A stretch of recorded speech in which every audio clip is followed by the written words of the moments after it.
नमस्कार, बहुत स्वागत है आपका डिबेट लाइव बड़ी बहस मध्य प्रदेश में। मैं हूं आपके साथ अमित शर्मा। साल 2020 में लागू हुई राष्ट्रीय शिक्षा नीति आज अपने चौथे वर्ष में प्रवेश कर चुकी है। इस नीति का उद्देश्य भारत में शिक्षा व्यवस्था को बदलना और उसे 21वीं सदी की आवश्यकताओं के अनुरूप बनाना था। मध्य प्रदेश सरकार भी इस नीति को लागू करने के लिए प्रतिबद्ध है। डॉक्टर मोहन यादव ने उच्च शिक्षा मंत्री रहते हुए इस नीति को लागू करने में खासी दिलचस्पी दिखाई थी। इस नीति के जरिए सरकार ने भारतीय ज्ञान परंपरा को भी पाठ्यक्रमों से जोड़ने की कोशिश की है। देखिए एक खास रिपोर्ट।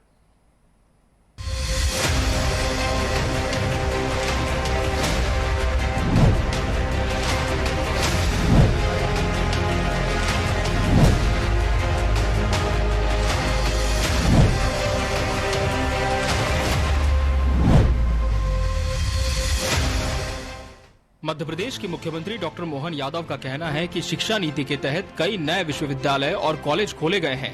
छात्रों के लिए छात्रवृत्ति और वित्तीय सहायता भी बढ़ाई गई है। मुख्यमंत्री ने कहा कि मध्य प्रदेश के विश्वविद्यालयों में विदेश के छात्र पढ़ने आए, इसके लिए राज्य सरकार प्रयास करेगी। शिक्षा नीति को लागू किए 4 साल हो गए हैं। ये हमारे लिए एक बड़ी चुनौती भी है कि हम वो मार्ग ढूंढेंगे जिसकी जरूरत उच्च शिक्षा विभाग को सबसे ज्यादा है। हमारी शिक्षा का स्रोत गंगोत्री की तरह पवित्र है। मुख्यमंत्री ने कहा, ऋषि परंपरा को किसी राज्यों की सीमा में कैद नहीं किया गया था। भले ही देश अलग अलग राज्यों में बटा रहा हो, ऋषियों के जीवन से ज्ञान परंपरा हमेशा आगे बढ़ती रही है। हमारी उच्च शिक्षा नीति लगभग चौथे वर्ष में प्रवेश कर रही है और उस नाते से आने वाले समय में भारतीय ज्ञान की कई सारी विधाओं को अलग अलग सब्जेक्ट के माध्यम से विद्वानों को लेकर के उच्च शिक्षा विभाग इस दिशा में ठोस कदम उठाए। आगामी शैक्षणिक सत्र में इसकी अत्यंत आवश्यकता होगी। मुझे इस बात का संतोष है कि विभाग बहुत दक्षता के साथ अपना काम कर रहा है। यहाँ मैंने इस बात को भी रेखांकित किया है कि जो विश्वविद्यालय हमारे बाहर, भारत के बाहर भी आकर के शिक्षा के मामले में अपनी साख बनाए, विभाग की जो आवश्यकता होगी, जो जरूरतें होगी, शासन उनके साथ खड़ा है। वहीं राज्यपाल मंगू भाई पटेल का कहना है कि शिक्षा नीति में जीवन कौशल और जीवन पद्धति को शामिल करने की आवश्यकता है। लोगों को शिक्षा तो मिल गई, लेकिन जीवन कैसे जिया जाए इसकी सीख नहीं मिल सकी। इसलिए उम्मीद है शिक्षा परंपरा में इस बात की भी चिंता की जाएगी। आज में से जब मैं जाता हूँ, देखता हूँ, पढ़ता हूँ, तभी मेरे को लगता है कि बच्चे को डिग्री तो मिल गई, बौद्धिक शक्ति तो उनको मिल गई, मगर उनका जीवन का घड़तर हुआ है क्या? इतने सारे कुलगुरु ने सारी शक्तियां बच्चे पर लगा दी, फिर भी कोई बच्चा ऐसा है कि भारत माँ के कार्य में विघ्न डालता है। भारत भूमि की जो लालन पालन हुआ है उसको जहां जरूर पड़े, कहीं ऐसे वीर क्रांतिकारी परिवार का नहीं सोचा, उन्होंने देश का सोचा और देश के लिए फना हो गए। उसी तरह हमको ये नागरिक को तैयार करना है। उच्च शिक्षा मंत्री इंदर सिंह परमार का कहना है कि शिक्षा नीति के तहत इतिहास पाठ्यक्रम में बदलाव किया जाएगा। हमारे यहाँ गलत इतिहास पढ़ाया जाता रहा। इतिहास में लुटेरे को महान लिख दिया गया। सिकंदर महान पढ़ना गलत इतिहास है। अंग्रेजी में भारत के शौर्य और परंपरा को हमेशा कम करके दिखाया गया। हमने टारगेट किया 2047 कि 2047 का भारत कैसा होगा, उसमें शिक्षा कैसी होगी, उसमें अर्थव्यवस्था कैसी होगी। तो क्या हम शिक्षा के माध्यम से फिर से 2047 तक भारत को विश्व गुरु बनाने का संकल्प को पूरा कर सकेंगे क्या? इस प्रकार की शिक्षा व्यवस्था खड़ी करते हुए और देश को वह सम्मान दिलाना जिसका हकदार अपना देश है, दुनिया को मार्गदर्शन मार्ग दिखा सके, तो निश्चित रूप से उसमें भारत की जो ज्ञान परंपरा है, भारत का ज्ञान है, जो समृद्धशाली परंपरा भारत की, मैं समझता हूँ उसके माध्यम से हम पूरा कर सकेंगे। इधर कांग्रेस प्रदेश अध्यक्ष का कहना है कि कुलपति यदि कुलगुरु हो जाएंगे, क्या गुरुकुल बदल जाएगा? उन्होंने कहा कि लंबे समय से उच्च शिक्षा में नई भर्तियां नहीं हुई। अतिथि प्राध्यापकों का वेतन संतोषजनक नहीं है। थोड़ी बहुत हुई भर्तियां भी सवालों और विवादों के घेरे में है। अधिकांश विश्वविद्यालयों में शीर्ष पदों पर अनुकंपा बैठी हुई है। और भाजपा की पूरी विचारधारा हमेशा नई नीतियां बनाती रही है, आमूलचूल परिवर्तन की बातें करती रही है, मगर वो सिर्फ बातों में ही तब्दील हो जाती है। कुछ असरकारक निर्णय जो कारगर होने चाहिए वो नहीं हुए हैं। इनकी रुचि सिर्फ यह पाठ्यक्रम जोड़ा जाए, उसे निकाला जाए, ये हिंदू से संबंधित है या मुस्लिम से संबंधित है इसका नाम ये है, वो बदला जाएगा। इनकी रुचि नाम बदलने में है, काम बदलने में नहीं है। शिक्षा नीति के इतने साल बाद ये स्पष्ट है कि शिक्षा व्यवस्था में कुछ बदलाव हुए हैं, लेकिन अभी भी बहुत कुछ किया जाना बाकी है। सरकार को नीति को पूरी तरह से लागू करने और शिक्षा व्यवस्था में वास्तविक बदलाव लाने के लिए ठोस कदम उठाने होंगे। ये नीति शिक्षा को बदलने और भारत को एक ज्ञान शक्ति बनाने में महत्वपूर्ण भूमिका निभा सकती है। Bureau report, TV 24 news.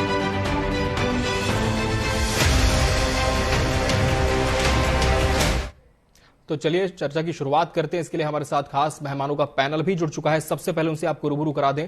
हमारे साथ बीजेपी के प्रदेश प्रवक्ता बृजगोपाल लोहिया जी जुड़े हैं। वरिष्ठ कांग्रेस नेता बृजभूषण नाथ जी इस चर्चा का हिस्सा हैं। प्रोफेसर डॉक्टर भूपेंद्र सुलेरे जी भी अपना पक्ष रखेंगे। आप तीनों का बहुत बहुत स्वागत है इस चर्चा में। बृजगोपाल लोहिया जी, 2020 में ये शिक्षा नीति केंद्रीय स्तर पर बनी थी, लागू हुई थी, और मध्य प्रदेश के संदर्भ में बात करें तो 26 अगस्त 2021 से नीति लागू है। इन 3 सालों में क्या बदलाव आप देख पाते हैं कि शिक्षा नीति के तहत मध्य प्रदेश के एजुकेशन स्ट्रक्चर में हो पाए हैं?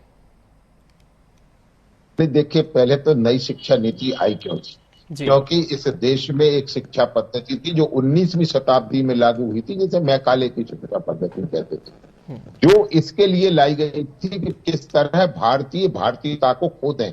उससे बाहर निकलने के लिए एक शिक्षा नीति की आवश्यकता थी और उस शिक्षा नीति लाए, और उसका मध्य प्रदेश में भी माननीय मोहन यादव जी जब उच्च शिक्षा मंत्री थे तब वो प्रारंभ हुई जी। अब महत्वपूर्ण जो आपने बात कही कि वो कहां तक पहुंची है, तो देखिए मध्य प्रदेश में आमूल शिक्षा की नीति में परिवर्तन हुआ है। रोजगार उन्मुखी शिक्षा, 21वीं शताब्दी में शिक्षा का स्वरूप क्या होना चाहिए, क्योंकि देश काल परिस्थिति के अनुसार शिक्षा की आवश्यकताएं भिन्न भिन्न होती हैं। एक सबसे महत्वपूर्ण उस नई शिक्षा नीति में था कि जो हमारे बच्चे हैं उन पर दबाव कम से कम हो और उनकी प्रतिभा का निखार अधिक से अधिक हो, यह सुनिश्चित करने का काम नई शिक्षा नीति ने किया था। उससे और आगे बढ़कर आज माननीय राज्यपाल जी ने एक और बात उसमें जोड़ दी कि किस तरह बच्चे शिक्षा के साथ जीवन जीने की कला भी सीखें। और जो मोहन यादव जी ने कहा है कि जो आने वाला नया सत्र होगा उस सत्र में हम और ज्यादा तैयारी के साथ और विस्तृत रूप से चर्चा करें। और एक बिंदु और है जिसकी चर्चा माननीय उच्च शिक्षा मंत्री जी ने की है, वो बहुत महत्वपूर्ण है कि देखिए किस तरह इस देश को एक ऐसा इतिहास पढ़ाने का काम 75 वर्षों में वामपंथी इतिहासकारों और कांग्रेस की सरकारों ने किया है, जिससे वो बच्चा ये सुनिश्चित ही नहीं कर पा रहा कि वास्तव में महानता के प्रतीक कौन थे। इसलिए उस पर भी बहुत चिंतन की और शोध के साथ सत्य इतिहास की, जिसमें भारतीयता हो, उस इतिहास की आवश्यकता है। किस तरह लोगों को बता दिया गया कि अकबर महान थे। यदि अकबर महान थे तो पानीपत में जो लड़ाई हो रही थी महाराणा प्रताप के साथ, तो वो क्या महाराणा प्रताप महान नहीं थे? महाराणा प्रताप महान थे, परंतु वामपंथी इतिहासकारों ने किस तरह और अकबर को महान किया, किस तरह अन्य शासकों को। हम तो कह रहे हैं चाहे शिवाजी महाराज का इतिहास हो, चाहे महाराणा प्रताप का इतिहास हो, सिकंदर अगर कोई कहता है तो फिर पौरस कौन थे जिन्होंने गले पर रखी तलवार सिकंदर को जाने दिया युद्ध के मैदान से वापस। तो देखिए भारत में एक भारतीय परंपरा के अनुसार, क्योंकि दुनिया में सबसे पुरानी शिक्षा पद्धति भारत में ही थी। भारत में ही कभी तक्षशिला का विश्वविद्यालय हुआ करता था जब पूरी दुनिया स्कूलों को भी नहीं जानती थी, तब भारत में गुरुकुल की परंपरा थी। और जब दुनिया में स्कूल खुलना भी प्रारंभ नहीं हुए थे तब भारत में यूनिवर्सिटी थी, चाहे तक्षशिला की हो चाहे नालंदा की हो। तो हम उस गौरव की बात कर रहे हैं कि नई शिक्षा नीति के साथ भारतीयता, भारतीय संस्कृति, चलिए तो कहीं न कहीं संस्कृति की तरफ वापस हमारे विद्यार्थियों को नई शिक्षा नीति ले जाएगी, बीजेपी ऐसा दावा कर रही है। लेकिन कांग्रेस का कहना है, जान लेते हैं। बृजभूषण नाथ जी, आपने सुना बृजगोपाल लोहिया जी कह रहे हैं कि सनातन से हमें वापस ये शिक्षा नीति जोड़ती है। इतिहास के कुछ पन्ने जिसे जब हम पलटते हैं तब देखते हैं कि उसे कितना परिवर्तित कर दिया गया था। तो शिक्षा नीति जो है वो जो एक सामान्य इतिहास है उसे भी बच्चों के सामने सच के साथ रखेगी। लेकिन क्या कांग्रेस इस बात से सहमति रखती है कि जो पुरानी शिक्षा नीति थी उसमें कुछ ऐसी विडंबनाएं थी, कुछ ऐसी गलतियां थी जो नई शिक्षा नीति से दूर हो जाएंगी, जैसा बीजेपी दावा कर रही है?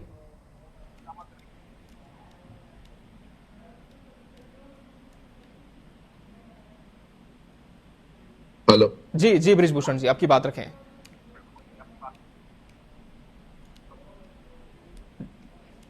जी, आपको मेरी आवाज मिल पा रही है बृजभूषण जी? आवाज आ रही है मेरी? जी अब आ रही है जी, आपकी बात रखें। जी झप्पा जी, मेरा निवेदन है जी मध्य प्रदेश में ब्रज गोपाल जी से पूछे, मेरे भाई हैं वो, जी कि मध्य प्रदेश में पूरे देश में मध्य प्रदेश का स्कूल एजुकेशन और उच्च शिक्षा का एजुकेशन का स्तर पूरे देश में कितना है और क्या है? क्या इस भारत में टीसीएस में प्रो में काम करने के लिए क्या इसकी जरूरत पड़ेगी?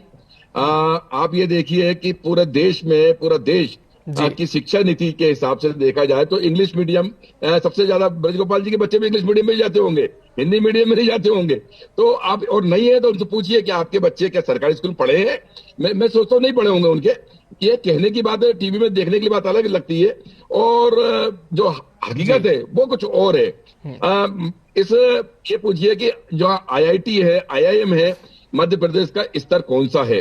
आज हम देखें तो आज हमारे भारत को टेक्नोलॉजी की जरूरत है, इतिहास की जरूरत नहीं बची। अब टेक्नोलॉजी की जरूरत है। चाइना से हमें युद्ध लड़ना है टेक्नोलॉजी में, हमें युद्ध लड़ना है गोला बारूदों से, हमें युद्ध लड़ना है जापान के साथ, टेक्नोलॉजी के साथ, जिसके बड़े बड़े आईफोन, लैपटॉप ये सब आते हैं। हमें विकसित भारत बनाने के लिए हमें टेक्नोलॉजी की तरफ जाना पड़ेगा। और आप इतिहास की तरफ वापस चले जाओगे तो ये भी आप देख लीजिए कि 1947 के पहले 20,000 अंग्रेजों ने भारत पर कब्जा कर लिया था। उस टाइम पे निश्चित तौर पे आपकी गुरुकुल नीति और ये सब चल रही थी, लेकिन निश्चित तौर पे अगर हमें इस देश में एजुकेशन स्तर सुधरेगा हमारा मध्य प्रदेश का, तो यहाँ पे प्लेसमेंट आएगा, यहाँ पे बेरोजगारी कम होगी, यहाँ पे लोगों को रोजगार मिलेगा। क्या कारण है? ब्रज गोपाल जी से पूछ लीजिए कि मध्य प्रदेश का बच्चा यहाँ पढ़ता नहीं, यहाँ पे 12वीं तक तो यहाँ पढ़ता है, और उच्च शिक्षा प्राप्त करने के लिए या तो पूना चले जाता है, या केरला चले जाता है, या तमिलनाडु चले जाता है, या कर्नाटक चले जाता है, या बेंगलोर चले जाता है। क्या कारण है? तो पूछिए कि बेंगलोर के बच्चे ज्यादा से ज्यादा मध्य प्रदेश में आके क्यों नहीं पढ़ाई कर रहे? केरला आज शिक्षा की नीति के हिसाब से देखा जाए तो पूरे भारत में केरला सबसे नंबर 1 है, जहां सबसे ज्यादा शिक्षित प्रदेश कहा जाता है। क्या ब्रज गोपाल जी से मेरा निवेदन, या मोहन यादव जी से, या शिवराज सिंह चौहान जी से, इस 14 साल के अंदर, 18 साल के अंदर लगातार भारतीय जनता पार्टी का शासन है, तो ऐसा बड़ा कॉलेज बताइए जहां पे मध्य प्रदेश के बच्चों का प्ले हुआ हो। मेरे को लगता है हम उस स्तर में सबसे पीछे हैं। इतिहास की बात कर रहे हैं, इतिहास में सब बच्चों को मालूम है। हमारे बड़े मंदिरों में पुजारी लोग और जो भागवत कथाएं कर रहे हैं, सब अपने ज्ञान दे रहे हैं, और सब लोग हमारे जो सनातनी है वहां जाके ज्ञान प्राप्त कर रहे हैं। लेकिन ज्ञान के साथ में हमें उच्च शिक्षा में अच्छे एजुकेशन की, टेक्नोलॉजी की जरूरत पड़ेगी। इस बात को शर्मा जी, आप गोविंद मालू जी को, मोहन यादव जी को अभी जवाब ले लेते हैं बीजेपी से। ब्रजभूषण जी, ब्रज गोपाल जी जवाब दीजिए कि इतिहास की बात तो इतर है, लेकिन तकनीकी तौर पर हमारे विद्यार्थियों को कितना मजबूत करेंगे ताकि बाहर ना जाना पड़े? और आज तो डॉक्टर मोहन यादव ने भी कहा है कि हम एक ऐसा माहौल तैयार करेंगे कि विदेश के छात्र मध्य प्रदेश पढ़ने आए, तो कैसे संभव होगा ये? पहले तो मैं आपको एक बात बता दूं, मैं इस बात का घोर विरोध करता हूं कि जो लोग कहते हैं कि इतिहास की बात मत कीजिए। जिन लोगों को अपने इतिहास का ज्ञान नहीं होता, उनका भविष्य हमेशा अंधकारमय होता है। आज हम उस 21वीं शताब्दी में जी रहे हैं जिसमें चीन अपना 500 साल पुराना सिल्क रूट निकालकर वन रोड वन बेल्ट की बात करता है। आप देखिए तो ऐतिहासिक सत्यों पर बात हो रही है और ऐतिहासिक तथ्यों पर बात हो रही है। उस समय आप कहते हैं कि इतिहास की बात मत करिए, छोड़िए। अब आप कहते हैं कि मध्य प्रदेश में इन 15-20 वर्षों में बदला क्या है। श्रीमान को मैं बताना चाहता हूं कि इन 20 वर्षों में क्या बदला है। जिस शिक्षा की गुणवत्ता की बात कर रहे हैं, मध्य प्रदेश के बच्चे 2003-4 के पहले आपको याद होगा कि महाराष्ट्र और दक्षिण भारत के राज्यों में जाया करते थे मेडिकल एजुकेशन के लिए, जो कि 1950 से लेकर 2003 तक 600 से एक भी सीट बढ़ी नहीं गवर्नमेंट मेडिकल कॉलेज में। और आज हम गर्व के साथ कह सकते हैं कि आपके 6 मेडिकल कॉलेज थे, आज मध्य प्रदेश में सरकारी क्षेत्र में 23 मेडिकल कॉलेज चालू हैं जिनमें बच्चे पढ़ते हैं। 4300 सीटों पर इस वर्ष एडमिशन हुआ है मध्य प्रदेश की मेडिकल की कॉलेज में। एक बात और बताता हूं, ब्रजभूषण नाथ जी जब पढ़ रहे थे तो भोपाल का कॉलेज एमएससीटी कहलाता था, जो आज एनआईटी कॉलेज है, जिसके लिए एडमिशन के लिए सारे देश के बच्चे आते हैं। मध्य प्रदेश का इंदौर का आईआईएम देश के सर्वश्रेष्ठ मैनेजमेंट कॉलेजों में गिना जाता है। मैं फिर से कहता हूं, अपने राज्य पर गौरव करना कब सीखेंगे? मध्य प्रदेश आज देश में सबसे बेहतर कर रहा है, और केवल हमने धनात्मक वृद्धि नहीं की है ब्रजभूषण नाथ जी, मैं आपको निवेदन पूर्वक कहना चाहता हूं, हमने गुणात्मक वृद्धि की, हमने मल्टीपल करने का काम किया है। और इस शिक्षा नीति के माध्यम से मध्य प्रदेश में भी हम, जो आज माननीय मुख्यमंत्री जी ने कहा है कि हम तो वो क्षमता रखते हैं कि अंतर्राष्ट्रीय विश्वविद्यालय यहां आए। और मैं एक बात और कहता हूं, जो लोग इतिहास की बात नहीं करते, उन्हें ये ज्ञान होना चाहिए कि दुनिया को खगोल की पहली जानकारी इसी भारत की भूमि से गई। दुनिया को हथियारों की जानकारी पहली बार इस भारत भूमि से गई। एविएशन सेक्टर की जानकारी इस भारत भूमि से गई। यदि ये भी आप नहीं पढ़ना चाहते हैं, केवल ये मान लेते हैं कि राइट बंधुओं ने चलाया था हवाई जहाज, चलिए इस पर मैं जरूर जवाब लूंगा कांग्रेस से। फिलहाल डॉक्टर भूपेंद्र सुलेरी जी का रुख कर लेते हैं। भूपेंद्र जी, मध्य प्रदेश के संदर्भ में नई शिक्षा नीति कितनी कारगर आप मानते हैं, और 3 साल में पिछली सरकार ने कितना काम आप मानते हैं कि किया है कि ये शिक्षा नीति जो है वो धरातल पर उतर पाई है? देखिए, 1986 के बाद 14 वर्ष बाद नई आई है 2000 जी। इस शिक्षा नीति को बनाने के प्रारूप के लिए काफी शिक्षाविदों ने होमवर्क किया और उसकी ड्राफ्टिंग पश्चिमी शिक्षा का भी अनुसरण किया गया है इसमें जी। और ये दक्षिण जो देश हैं उनका भी अनुसरण किया गया है। शिक्षा को रोजगार पूर्वक बनाया गया है। कुछ चीजें जब शिक्षा नीति जब लागू होती है, और ये मध्य प्रदेश पहला ऐसा राज्य है जिसने सबसे पहले इस शिक्षा नीति को एडॉप्ट किया जी। दूसरी बात ये कहने की आवश्यकता है कि कोई शिक्षा नीति जब लागू होती है तो उसके प्रतिफल के परिणाम तत्काल नहीं आते। अभी उसको कम से कम, मेरा अनुमान है कि कम से कम 2 बैच निकलेंगे, उसके बाद इसके बारे में अपन समीक्षा कर सकेंगे। कुछ चीजें हैं, टेक्निकल चीजें हैं कि जिनके बारे में अभी शिक्षकों को भी इसका अनुमान नहीं है, तो उसके लिए सरकार सेमिनार संगोष्ठी कर करके काम कर रही है। सबसे चीज का डिवीजन ये किया गया है इस शिक्षा नीति में, जो बहुत ही स्वागत योग्य है, कि कोर्स को रिसर्च के लिए वैसे स्नातक का 3 वर्ष के लिए रखा गया। अगर आप शोध पद्धति से कर रहे हैं तो उसको 4 वर्ष का पाठ्यक्रम रखा गया जी। दूसरी बात, उसमें मुख्य पाठ्यक्रम रखे गए हैं, मेजर पाठ्यक्रम रखे गए हैं जी। और उसके बाद उन्होंने माइनर पाठ्यक्रम रखे गए जी। जिन पाठ्यक्रमों से व्यक्ति अगर साइंस सब्जेक्ट लिया है और उसकी रुचि अभिरुचि थोड़ा सा आर्ट्स विषय में भी है, तो वो अपने स्किल को डेवलप कर सकता है। ये एक पाठ्यक्रम के लिए इसको जोड़ा गया है जी। दूसरी बात, इसमें एक चीज और की गई है जो बहुत महत्वपूर्ण है, कि पहले जो प्रोफेशनल कोर्स होते थे उन कोर्सों में तृतीय वर्ष में परियोजना कार्य या अप्रेंटिस जिसका व्यक्ति को कौशल के लिए भेजा जाता था, लेकिन यहाँ पे प्रति वर्ष 1 माह के लिए व्यक्ति को किसी संस्था से अपने स्किल को डेवलप करना पड़ेगा जी। तो ये शिक्षा पद्धति 34 वर्ष बाद आई है। इसके लागू और इसको समझने में थोड़ा समय लगेगा, लेकिन इसको गुणात्मक विकास की दर बढ़ेगी।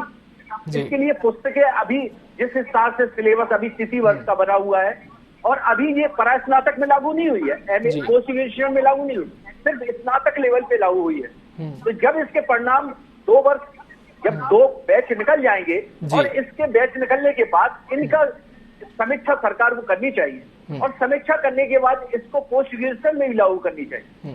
देखिए, हम लोग शिक्षाविद हैं तो हम लोग राजनीति से नहीं जानते, लेकिन जो नई चीजें जुड़ती हैं वो निश्चित रूप से कहीं ना कहीं यहाँ पे रोजगार परक जोड़ा गया है कि व्यक्ति को 1 साल का अगर डिप्लोमा, अगर 1 साल में वो ब्रेक करता है तो उसको डिप्लोमा दिया जाएगा जी।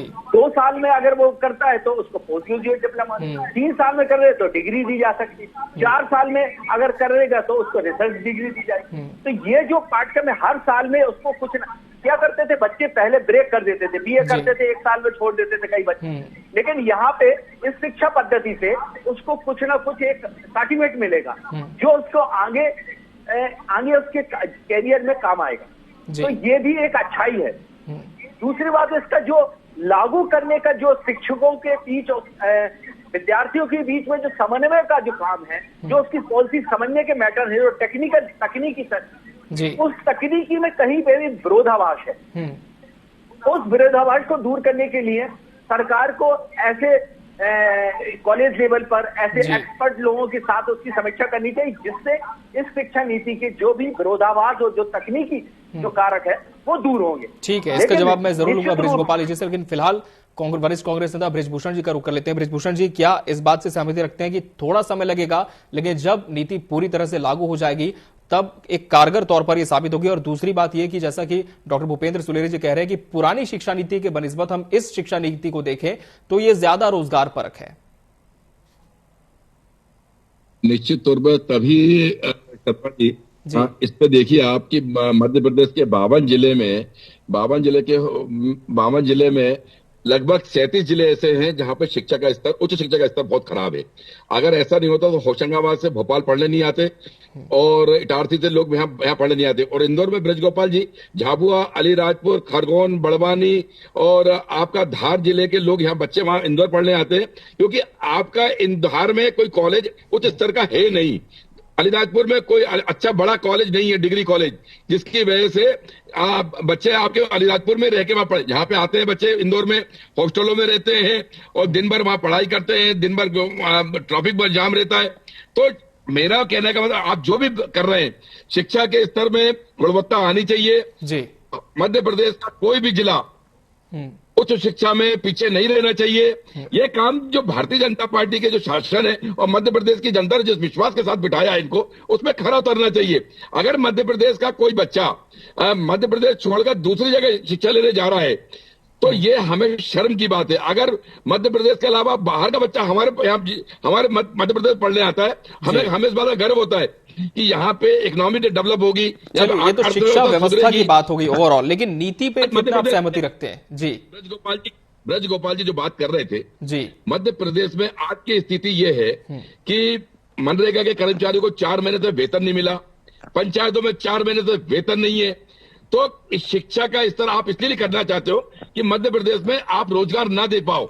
आज मेरा बच्चा पढ़ा, मैं अपने बच्चे की बात कर रहा हूँ, मध्य प्रदेश में रोजगार नहीं है, तो मुझे अच्छा लग रहा है कि आप पूना में जॉब कर रहा है, जाके वो पूना में नौकरी मिल गई। चलिए जवाब ले लेते हैं बृजगोपाल जी। शिक्षा नीति से तो हम इत्तेफाक रखते हैं, लेकिन शिक्षा व्यवस्था पर भी जिस तरह से कांग्रेस कह रही है कि वो भी ठीक नहीं है, खासकर उच्च शिक्षा का स्तर, और अब भी मध्य प्रदेश के बच्चों को बाहर का रुख करना पड़ता है। जवाब दें जी। ठीक है, जवाब ले लेते हैं बृजभूषण जी, जवाब दीजिए बृजगोपाल करने जा रहे हैं जी, पढ़ाई करने जा रहे हैं। अगर मध्य प्रदेश का स्तर अच्छा होगा तो मध्य प्रदेश में रोजगार मिलेगा और मध्य प्रदेश में ही अच्छी शिक्षा का स्तर होगा। जी ठीक है, बृजगोपाल जी आपकी बात रखें जी। देखिए, मैं एक बात को कहता हूं, मैं थोड़े बड़े फ्रेम पर पिक्चर को देखने की कोशिश करता हूं। हो सकता है इसमें मेरी गलती हो, ब्रजभूषण जी को लगता हो, परंतु मैं ये भी बता सकता हूं कि कितने राज्यों के बच्चे मध्य प्रदेश में नौकरी करने भी आते हैं और मध्य प्रदेश में पढ़ने भी आते हैं। ये मध्य प्रदेश के बच्चे हैं और मध्य प्रदेश का एजुकेशन का स्टैंडर्ड है, जिसके कारण टीसीएस और इन्फोसिस को मध्य प्रदेश चुनना पड़ा। किस कारण से? पुणे और बेंगलोर के बाद अगर इनको यहां इंदौर आना पड़ता है तो ये मध्य प्रदेश का एजुकेशन सिस्टम है जिसमें परिवर्तन हुआ है, तभी वो लोग आए हैं। दूसरी बात मैं आपसे कहता हूं, देखिए, मैं राजनीतिक टिप्पणी नहीं करना चाहता था आज जिस विषय पर चर्चा कर रहे हैं, परंतु आप मुझे एक बात बताइए कि भारत में मैं कितने कॉलेज आपको गिनवा दूं जिनमें पूरी दुनिया के बच्चे अध्ययन करने आते हैं, चाहे वो दिल्ली के हों चाहे मुंबई के हों, और यूएस के बच्चे भी आते हैं, जर्मन बच्चे भी आते हैं और कोरिया के बच्चे भी आते हैं। तो क्या आप ये कहेंगे कि वहां उनका एजुकेशन सिस्टम खराब है? देखिए, ज्ञान की पिपासा व्यक्तियों को बहुत दूर दूर तक लेकर जाती है, और ज्ञान की पिपासा में अगर मध्य प्रदेश का बच्चा चाहे बेंगलोर जा रहा है या पुणे जा रहा है या दिल्ली जा रहा है, तो इसे हम गलत नहीं मानते। हाँ, हम ये भी जानते हैं कि मध्य प्रदेश में हमने ये कभी नहीं कहा कि हमने मध्य प्रदेश के एजुकेशन सिस्टम को स्वर्ग जैसा बना दिया है, परंतु हमारा प्रयत्न और बेहतर करने का है। विरासत हमें जो मिली थी कांग्रेस की सरकारों में, वो विरासत विजन लेस विरासत थी। उसमें हमने विजन डालने का काम किया है। विजन के बाद हमने कड़े परिश्रम से उसका इंफ्रास्ट्रक्चर तैयार करने का काम किया है, और उस इंफ्रास्ट्रक्चर के माध्यम से श्रेष्ठ शिक्षा देकर छात्रों को तैयार करने का हम काम कर रहे हैं। मैं एक छोटी सी बात आपसे कह दूं, फिर अपनी बात खत्म कर दूंगा। देखिए, आप मुझे एक बात बताइए, इस दुनिया में ऐसी संस्कृतियां भी हैं जो धरती को चपटी कहते थे। इस दुनिया में ऐसी गैलीलियो के पहले इस दुनिया में ये माना जाता था कि सूर्य पृथ्वी के चक्कर लगाता है, परंतु हम ही वो संस्कृति थे जिसने कहा नहीं, पृथ्वी सूर्य के चक्कर लगाती है और धरती तो गोल है, इसलिए हमने उसे भूगोल कहा। तो हम जो दुनिया का सर्वश्रेष्ठ ज्ञान हमारे पास था, आज मध्य प्रदेश और देश इसके लिए तैयार हो रहा है कि उस ज्ञान को हम पूरे विश्व तक पहुंचाने का काम करें। और जो जो भारत में प्रतियोगिता है हर राज्य के बीच में, उसमें मध्य प्रदेश सर्वश्रेष्ठ रहे। ये मध्य प्रदेश के माननीय मुख्यमंत्री और भारतीय जनता पार्टी की सरकार की काम करने की जो मंशा है, उसको स्पष्ट हमने किया है। और मुझे लगता है कि कम से कम इन विषयों पर राजनीतिक टिप्पणियों से बचना चाहिए, क्योंकि ये आपके प्रदेश के, देश के और आपके खास तौर से नौनिहालों के भविष्य से जुड़ा है। नई शिक्षा नीति में एक सबसे बड़ा महत्वपूर्ण विषय है, ब्रजभूषण नाथ जी, आपको अगर जानकारी नहीं है मैं बता देता हूं कि आपका बच्चा आर्ट्स के सब्जेक्ट के साथ साइंस का सब्जेक्ट भी पढ़ सकता है, उसको यह स्वतंत्रता है। और जो इसी का जिक्र डॉक्टर भूपेंद्र सुलेरी जी भी ने किया। एक फाइनल कमेंट ले लेते हैं भूपेंद्र सुलेरी जी से। भूपेंद्र जी, विजन की बात बीजेपी कर रही है कि एक विजन होना चाहिए, विजन लेस हमें शिक्षा नीति मिली थी, तो क्या विजन अब आने वाले समय में मोहन सरकार का होना चाहिए ताकि बहुत बेहतर तरीके से इंप्लीमेंटेशन इस शिक्षा नीति का हो और मध्य प्रदेश के छात्रों को इसका लाभ मिल सके? देखिए, शिक्षा नीति तो भारत सरकार की बनाई हुई है और ये राज्य सरकारें हैं जो इम्प्लीमेंटेशन करेंगी अपने स्तर पर।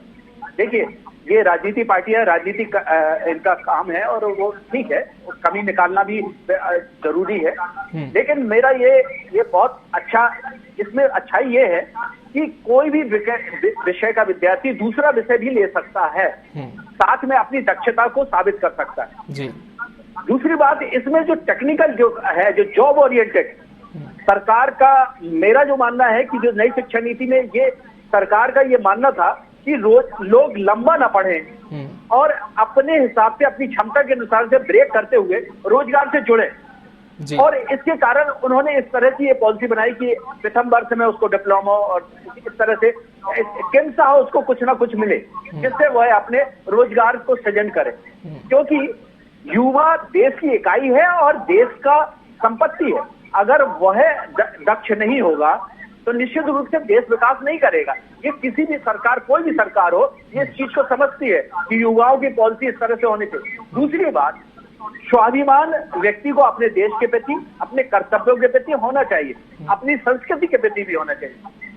कुछ बातें पहले थी जो कि अपनी संस्कृति और उसके विलुप्त थी, लेकिन कोई चीज जबरदस्ती एकदम से लागू की जाती तो उसके परिणाम और आने में टाइम लगता है। तो निश्चित रूप से ये अभी नई चीज है, विरोध होगा, लेकिन समावेशी कारण जब इसके परिणाम अच्छे आएंगे कुछ सालों में, तो निश्चित रूप से, और अगर दुष्परिणाम आएंगे तो इसके लिए सरकार अपने हिसाब से उसकी समीक्षा करेगी। बिल्कुल। लेकिन धरातल से रूप से सरकार की जिम्मेदारी थी कि 34 साल से कोई शिक्षा पद्धति नहीं आई थी, तो एक शिक्षा नीति लाई गई है और सरकारों की जिम्मेदारियां हैं। दूसरी बात, जो रोजगार और जिस तरह से बात की गई है, तो बात यहाँ पे रोजगार की जो बात है वो निश्चित रूप से शिक्षकों की नियमित भर्ती होनी चाहिए, उनका मानदेय भी होना चाहिए, बढ़ना चाहिए। क्योंकि जिस हिसाब से यूरोप, इंग्लैंड की शिक्षा में माना जाता है कि प्राइमरी शिक्षक की सबसे ज्यादा वेतन होता है, तो यहाँ पे कई चीजें, जैसे नई शिक्षा नीति में 6 साल में प्रवेश माना गया है,